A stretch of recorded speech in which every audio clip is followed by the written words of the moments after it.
ये ट्वीट जरा देखिए, ये ट्वीट है अब से लगभग कुछ देर पहले का, जिसमें साफ तौर पर इंडियन एयरफोर्स ने ये कहा है कि ऑपरेशन सिंदूर अभी भी जारी है और किस तरीके से इस ऑपरेशन के तहत अलग अलग ठिकानों पर अलग अलग तरीकों से इंडियन एयरफोर्स और भारतीय सेना काम कर रही है।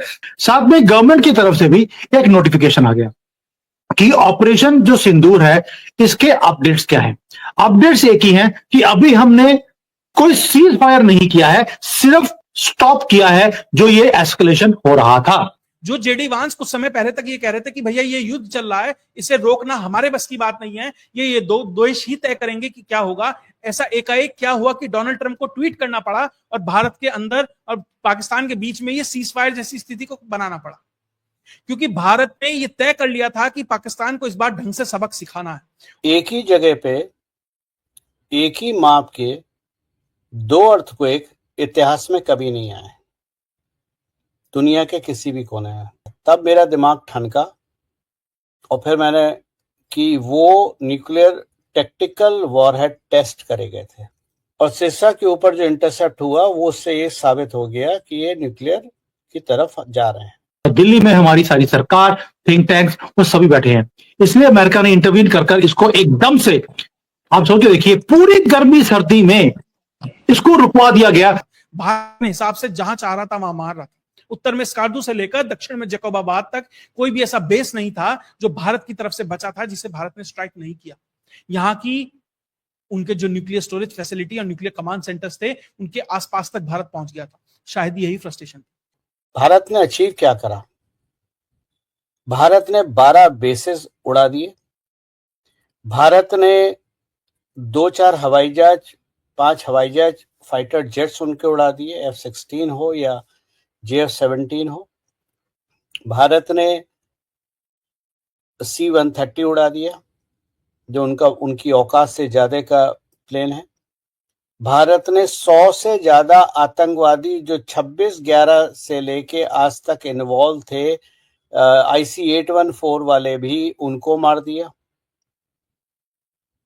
तो अगर आज आप प्रश्न करते हैं कि हमने क्या अचीव करा, हमने शायद अपने इतिहास में सबसे ज्यादा अचीव करा। सीज फायर जो मीडिया का शब्द है, ये ना जयशंकर ने यूज करा है जो हमारे विदेश मंत्री हैं, ना किसी फौज के अफसर ने यूज करा है, ना फौज की ब्रीफिंग में यूज हुआ है, ना राजनाथ सिंह जी जैसे रक्षा मंत्री ने इस्तेमाल किया है।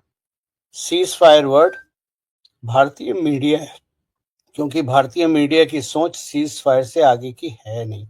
जयशंकर जी ने जो शब्द इस्तेमाल किया था वो था स्टॉप्ड, STOPPD। विदेश मंत्रालय की प्रेस कॉन्फ्रेंस में जो शब्द इस्तेमाल हुआ है वो हुआ है म्यूचुअल अंडरस्टैंडिंग। DGMO लेवल की बात हुई थी, जिसमें सबसे पहले हुआ क्या था कि परसों रात जब भारत ने ताबड़तोड़ हमले शुरू करे और खास तौर से भारत ने ब्रह्मोस यूज करी, भारत ने 12 एयरबेस और मिलिट्री बेस बर्बाद कर रहे हैं। अटैक नहीं करा है, बर्बाद करे हैं। टिगर पॉइंट कहाँ था? टिगर पॉइंट तब था जब भारत ने न्यूक्लियर फैसिलिटी पे बम मारा था। उसके बाद ये सबसे पहली कॉल DGMO की, पाकिस्तानी DGMO की, भारत के DGMO lieutenant general Rajiv Ghai के पास गई थी और ये रिक्वेस्ट किया गया था कि युद्ध विराम करना चाहिए। बात एस्केलेट हो रही है, युद्ध विराम करना चाहिए।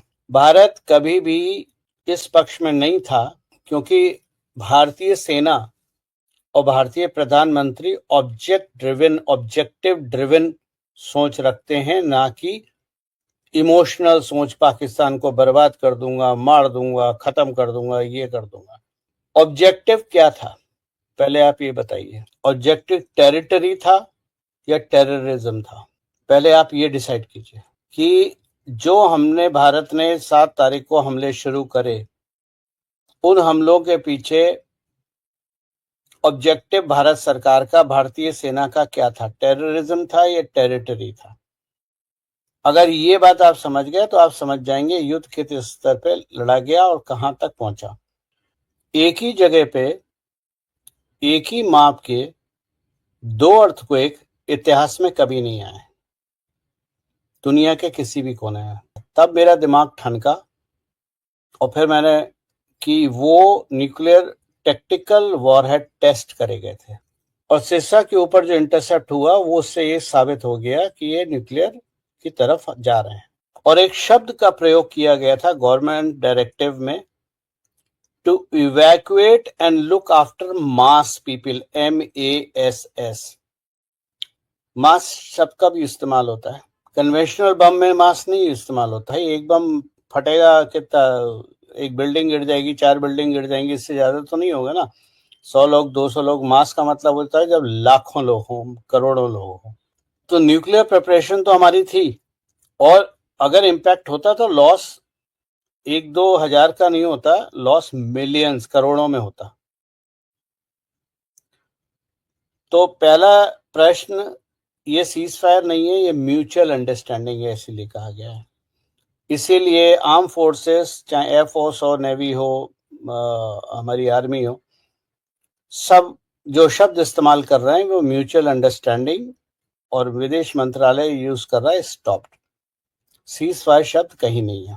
तो एक तरफ स्टॉप या युद्ध विराम की बात आ रही है गौरव जी, और दूसरी तरफ जो मैंने इंडियन एयरफोर्स का आपको ट्वीट दिखाया, जो अभी दोपहर 12:30 हम रिकॉर्ड करना शुरू किए हैं ये वीडियो, वो आ रहा है, ऑपरेशन सिंदूर अभी भी कंटिन्यू है। तो क्या ये समझा जाए कि केवल न्यूक्लियर इंगेजमेंट अवॉइड किया गया है और बाकी पाकिस्तान का इलाज अब भी जारी है? और एक चीज और, बलूचिस्तान और POJ ये तो मोदी जी ने कहा भी नहीं था, कहीं से कुछ हुआ भी नहीं था, तो फिर हमारे सपने बलूचिस्तान की आजादी और POJ को अपने में मिला लेने पर कहां आया? देखिए, भारत ने क्या करा, भारत ने अचीव क्या करा? भारत ने 12 बेसेस उड़ा दिए, भारत ने 2-4 हवाई जहाज, 5 हवाई जहाज, फाइटर जेट्स उनके उड़ा दिए, F-16 हो या JF-17 हो। भारत ने C-130 उड़ा दिया, जो उनकी औकात से ज्यादा का प्लेन है।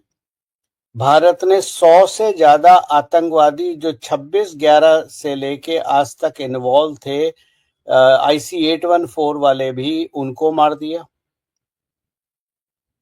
तो अगर आज आप प्रश्न करते हैं कि हमने क्या अचीव करा, हमने शायद अपने इतिहास में सबसे ज्यादा अचीव करा। रहा सवाल POJ और बलूचिस्तान का। बलूचिस्तान में अगर आप बलूच लोगों के ट्वीट देखें, वो नरेंद्र मोदी को अपना प्रधानमंत्री मानते हैं। और जो राष्ट्र या जो लोग अगर प्रधानमंत्री मानते हैं तो मतलब प्रधानमंत्री के अगेंस्ट तो जाएंगे नहीं। ऐसी जगह पे आर्म कॉन्फ्लिक्ट से युद्ध जीता जाता है।